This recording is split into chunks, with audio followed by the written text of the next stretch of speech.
think I'm live. Oh no, we're here now. Anyways, what's up, folks? Flying Health Coach coming at you. Happy Sunday evening. Hope everyone had a wonderful weekend. Hope you have a great week planned, full of some adventure, maybe some work, some downtime, some play, some whatever floats your boat and fills your cup up, makes you happy, all that good stuff. So, what brings me to you tonight? Well, the title of the video, Flying to Standard, right? So what I want to talk about is a subject that is seemingly kind of come up a little more often in the past week, month-ish, ballpark, week, 2 weeks, month-ish, something like that. I know y'all love my Sub-Zero shirt, cheers to Mortal Kombat, right? But anywho, flying to standard, right? And what's the importance of that? So when we say flying to standard, right? If you're maybe a private pilot or instrument, commercial, multi, CFI, II, wherever you are in life, doesn't matter when it comes to your pilot journey. One thing you want to think about is when it comes to passing stage checks, passing end of courses, passing check rides, right? It's fly the plane to standard. What does that mean? Well, look at the ACS, right? Your Airman Certification Standards, right? That's your standard, i.e. steep turns is a good example, right? You get plus or minus 100 feet in steep turns. You get plus or minus 10 degrees of rollout heading. You get plus or minus 5 degrees of bank, So you have standards that you have to follow, right? Let's say you're doing a short field landing. For private, you get -0 plus 200. For commercial, you get -0 plus 100. If you're doing power off 180 in the commercial, you get -0 plus 200, right? So you have standards. So the reason I bring this up is because I've just noticed a lot of people, a lot of students lately, and for a good reason. And I do think it's a positive mindset to have. It's a lot of people are coming into stage checks and of course there's a lot of additional information, right? Or they're trying, when they do their flight, they're trying to make things perfect. Now that's not bad by any means, right? It's not bad to try to be perfect. It's not bad to try to, to maintain altitude perfectly or to never lose any altitude in a steep turn or to lose, roll out in perfect heading, start in 270, roll out in 270. Nothing wrong with that, right? You should have your own standard and you should try to fly it to where you don't have much leeway, right? That's a great quality, right? It's great to have that mindset. But it's also great to know that you have a little bit of leeway with those things. Okay. Now, if you read look in the ACS, right? You can go outside of standard for a period of time as long as you make corrections to it, right? You can do that and you're still fine. But I've just seen a lot of people recently, it seems like we're trying to make things so perfect. And that perfection mindset also makes you think too hard, right? It makes you try too hard. And then all of a sudden you start to mess up on little things, right? You forget little things like putting get the carb heat off when you're trying to go full power, or putting the carb heat on for that matter, below 2000 RPM. We forget to do little things when we try to make all the bigger stuff perfect, right? But the point is like, first off, if you're a private instrument commercial student, multi-engine CFI II, understand what your standard is, right? It changes as you go up the echelon of certificates and ratings, right? But know what the standard is. Fly the plane to standard, right? That's all you have to do, right? If someone's doing some landings with me on an end of course, right? And private pilot, if they're doing a short field landing, right, it's -0 plus 200 feet, right? So if you pick the beginning of the second stripe, you have to the beginning of the third stripe to get that landing in. I don't care where you put the landing down, as long as it's within that standard, right? You get no points extra from me by getting your point exactly at all. As long as you get within the standard, you pass the maneuver. And what else matters, right? And I bring that up too because I've just had a lot of people. It's not just short field landings, right? It's any maneuver, right? I have a lot of people who are just trying to make everything so perfectly. And again, I don't disagree with that mindset because it's aviation. You're flying it, for Piper Warrior Archer, right? A 2,500 pound fast moving missile, right? Well, fast moving to a degree, obviously, right?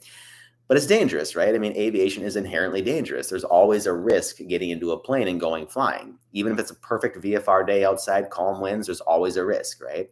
So there's nothing wrong with that mindset of, I want to be the best pilot possible and I want to make the best decisions possible.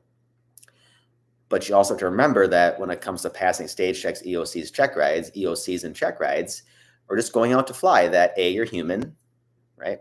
There you go. A, human. B, going to make a mistake, right? It's life. You're human. It's just going to happen. You can't, it is what it is. But C, right? Fly the plane to standard. Fly to standard. That's all that matters, right? That's all that matters for you to pass stage checks and, of course, and check rides is that fly it to standard. Again, you will never get extra points by hitting at a perfect short field landing, ever. It won't happen. You won't get extra points, by maintaining 3,000 feet during a steep turn. My thought is, cool. All right, next maneuver, we're done. If you gain 50 feet, cool, it's within standard. If you gain 100 feet, cool, still within standard, right? It does not fluctuate anything of you passing any one of those stages, EOCs or check rides. As long as that plane is flown to standard more often than not, you're going to be good, right? So just keep that in the back of your mind, right, when you're doing your flight training. Now, I did learn a good term a while back called the normalization of deviance. So what that means is like, if you're in your mind, your job is to hold 3,000 feet. Well, you should hold 3,000 feet, not 3,050, 3,100, 3,000 feet, right? You need to have like that mindset of, okay, if I am doing something that's outside of standard per se, I want to correct it right away. I want to get back down to where I want to be.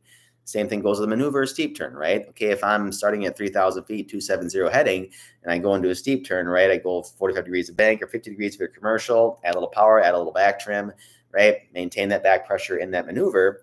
And if all of a sudden you realize, oh crap, I'm gaining altitude.